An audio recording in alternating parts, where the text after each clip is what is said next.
Can pigeons read? This one gives every indication, because he's been taught to distinguish between two words and to behave appropriately.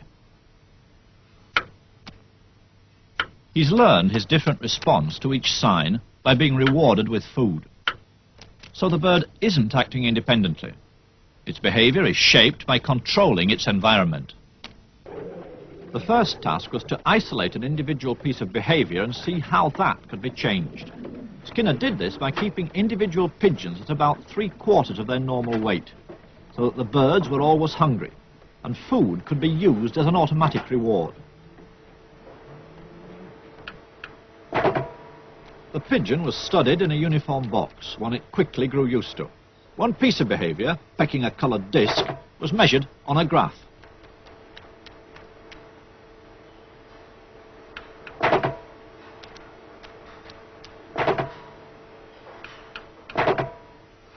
The pigeon learned that pecking the disc produced a reward. Then the behavior of pecking could be to how often that reward was offered, or in Skinner's terms, what was the schedule of reinforcement. The main thing is what we call schedules of reinforcement. Reinforcement is what the layman calls reward, and you can schedule it so that a reward occurs every now and then when a pigeon does something. We usually use a response with a pigeon pecking a little disc, a little spot in the wall, and you can reinforce with food, but you don't reinforce every time. You're perhaps every 10th time, or perhaps only once every minute or something like that. There are a very large number of schedules, and they have their special effects. And there is a good example of how you can move from the pigeon to the human case, because one of the schedules which is very effective with rats or pigeons is what we call the variable ratio schedule, and that is at the heart of all gambling devices, and has the same effect. The pigeon can become a pathological gambler just as a person can. Now, the fact that we found that out with pigeons and could prove it by removing and changing the schedule makes it easy for us to interpret the case with the human subject. We don't say that the human subject gambles to punish himself, as the Freudians might say, or gambles because he feels excited when he does so. Nothing of the sort. People gamble because of the schedule of the reinforcement that follows, and this is true of all gambling systems. They all have variable ratios built into them. So what we've learned from the pigeon, it made it possible to interpret this vast field very effectively.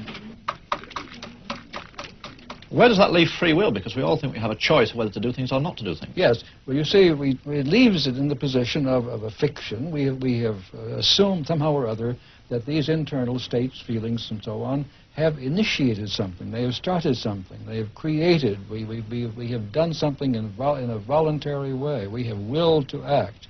If you now look at the actual history, we find that there are external reasons why this has happened.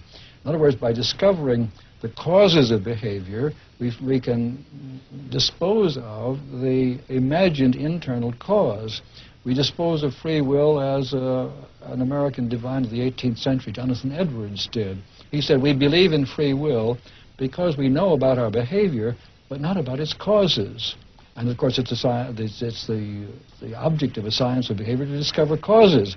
And once you have found those causes, there is less you need to attribute to an internal act of will, and eventually, I think we need to attribute nothing to it.